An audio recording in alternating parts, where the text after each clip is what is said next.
Be agreed to. Grant Robertson. Thank you very much, Mr. Speaker. This is one of those bills where there was an opportunity to get agreement across the House for support for the initiatives that lie behind here.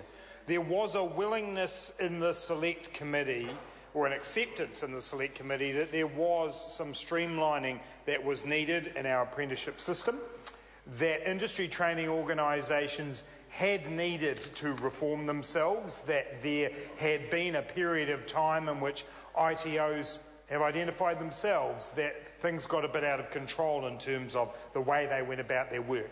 There was the opportunity to put a piece of legislation in front of the House that came up with a consolidated, clear New Zealand apprenticeship system, which is supported by all parties in the House, and also to ensure that industry training organisations are running effectively and efficiently and are governed in a way that is acceptable to the industries that they serve. Those were shared ideas across the committee. But unfortunately, Mr. Speaker, Stephen Joyce and the government's commitment to two silly ideological pieces of policy mean that on this side of the House we cannot support this bill. And I'll come to those two pieces in a minute. But to talk about the process of industry training and apprenticeships, we need to take a couple of steps back. And I welcome the fact that the National Party has latterly worked out the importance of apprenticeships and industry training. This is the party that in the 1990s dismantled the apprenticeship system, who said, we don't want the apprenticeship system anymore, we get rid of it. And the damage, Mr. Speaker, from that decision has been felt throughout our trades, throughout our businesses in New Zealand over the last 2 decades, because the National Party dismantled the apprenticeship system. The system that brought people through businesses as a young apprentice, learned a trade which they then took out to the world. That went in the 1990s. Labor came in the 2000s, and we brought in the modern apprenticeship scheme, and I am proud of that scheme. But I also recognise, Mr. Speaker, that the time had come to create a more coordinated system of apprenticeships. We had created a system where over 15,000 people were in modern apprenticeships, and from the 2009 budget through to the beginning of 2013, 2,000 apprentices were lost in the system. 2,000 apprentices. And finally, the National Party had their apprenticeship reboot, and finally they got some runs on the board, and I congratulate them for catching up with that idea. But the reality is, Mr. Speaker, that unfortunately this legislation still bears the hallmarks of a party that does not properly get apprenticeships and industry training, and that is what we see in the National Party. Mr. Speaker, the two significant issues that prevent the Labor Party from being able to support this bill are what is contained in what will now be the new Clause 11, which is in fact the de facto privatisation of industry training. These are the clauses in the bill that open up funding for industry training to non-ITO bodies.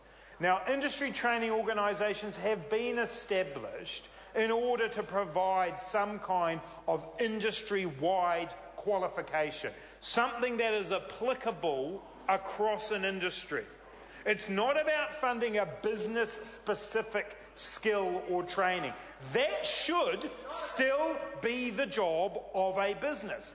Just because industry training exists doesn't abrogate the responsibility of an individual business to ensure that its workers are capable of doing the tasks that are in front of them. What industry training is about is making sure that we are equipping workers with skills that are applicable across an industry. And what this clause does, which opens up the ability to directly fund other bodies other than industry training to organise and deliver industry training, is the de facto privatisation. It means that those businesses will be directly funded not only to arrange the training, but to deliver it as well, and that compromises it. But it compromises the whole point of industry training, to provide those industry-wide qualifications. Mr Speaker, we also heard in the committee that there was a desire from the officials, they told us that there was a desire for flexibility for employers in terms of industry training. Well, that already exists. It's already completely possible for a business to move from one ITO to another. And in fact, in the reorganisation of ITOs that's recently taken place, there has been a significant amount of that. So the flexibility is already there. That is a red herring. What this will have the effect of doing, this opening up of funding beyond industry training organisations, is to undermine those ITOs themselves. Because the people who will be able to go off and deliver industry training themselves are the big businesses. It's the small businesses who will be left within the ITOs which will be weaker, and that in turn will undermine their ability to deliver training. It's another example of the National Party favouring big business against small business, favouring those who fit their kind of idea of what a business is, as opposed to the small businesses in New Zealand who actually need the support of industry training organisations.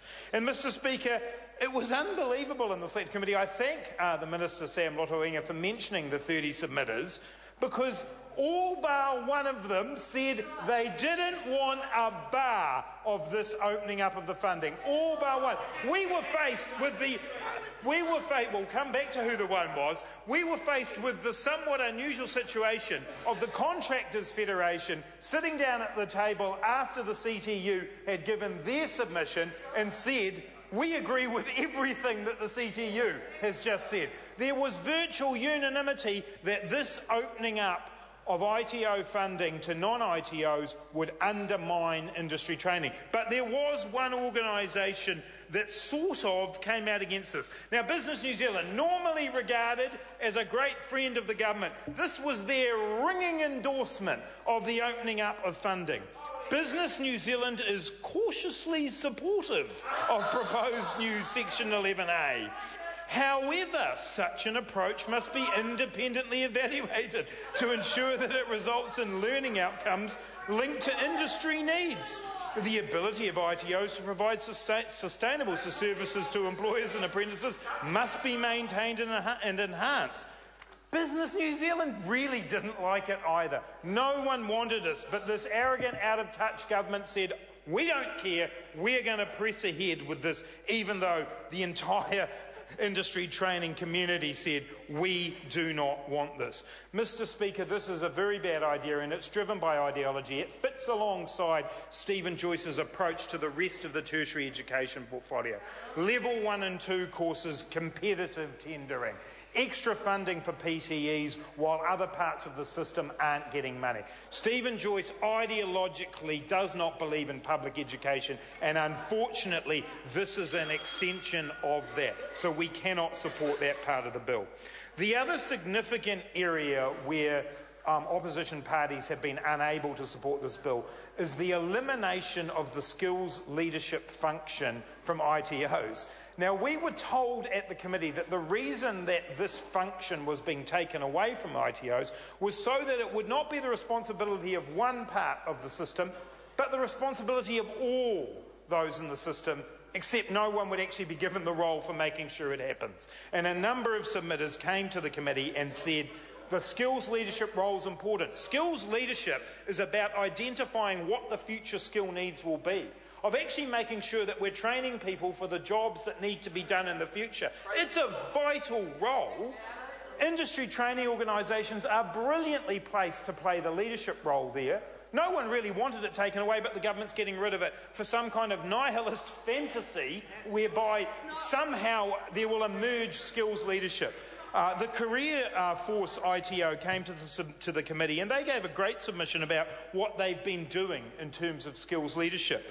They've just recently been working with Health Workforce New Zealand on the development of an unregulated health worker workforce strategy. That was them getting alongside the government and saying, this is how we'll make sure that there's a future workforce in the health area that works for us. They'd been leading the review of qualifications in that area within the unregulated health workforce. That's their leadership role. role. They were mandated to do it in law, and now that's gone away. And we know, and we heard at the committee, that ITOs faced with restricted budgets, if it's not in their mandate to do it, they're not going to be able to do it. And so skills leadership will go. Mr. Speaker, on the grounds of the opening up of funding beyond ITOs and the lack of anyone being responsible for skills leadership, we can't support this bill. The Labour Party stands for a strong apprenticeship system and good quality industry training. National does not.